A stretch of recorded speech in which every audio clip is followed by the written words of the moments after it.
Over 30 teams hit the ice at the Gale Centre recently as the Niagara Paramedic Association hosted their 8th annual hockey tournament. We started this, it's our 8th annual, but we started it 10 years ago. We had a 2-year hiatus with COVID, but when we started it, we had 7 teams just to kind of see what we could get off the ground.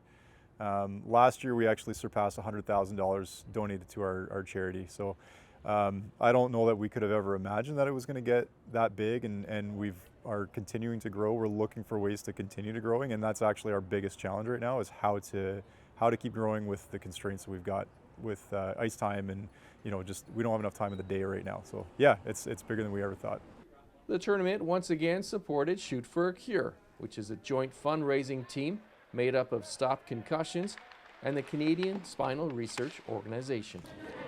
Third-party fundraisers like the hockey tournaments right here with the EMS, it's actually very important, because we're finding now, especially post-pandemic and frankly in a recession, dollars are scarce, and a lot of corporate dollars are taking a bit of a break right now. So the hard work that the paramedics, first responders have done here at this tournament makes a huge difference for us.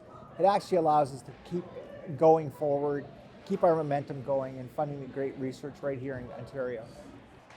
What kind of funds have come your way as a result of the tournament? Every year it's been growing. So when we first started out, it was about 12,000, then it went to 25, and we now know after COVID it'll be sitting around the 25, 30,000 mark. We couldn't ask for a better. You know what? These guys have been, men and women, have been unselfish in helping us obviously educate people on the understanding of sport, and accidents can happen at any time. And so it's just been tremendous with working with these guys. The Buffalo Fire Department, along with teams from across the province, made up the 34 squads that hit the ice, making this the biggest tournament to date. It's incredible. We love it. We actually had to turn away a few teams just because the turnout's been so good. It is a little overwhelming at times, but we love it, and we're glad to have seen it growing so much.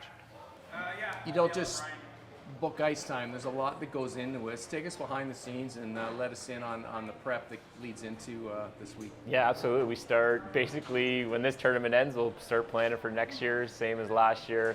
We're always a year ahead, and it starts with some pre-meetings, so figuring out what we're going to do, working on donations, obviously, and then it just snowballs from there. What keeps the teams coming back? There's a few things. There's a ton of work that goes into this tournament. I mean, there's hundreds of hours per person that go into organizing it. So we're passionate about it. It's in a great location in Niagara Falls. We support a really awesome cause.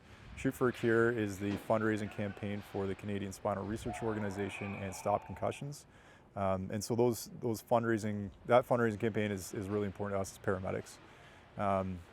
So, I mean, everybody has a good time. They see what the tournament is like, and they want to come back and often bring more teams back the next year.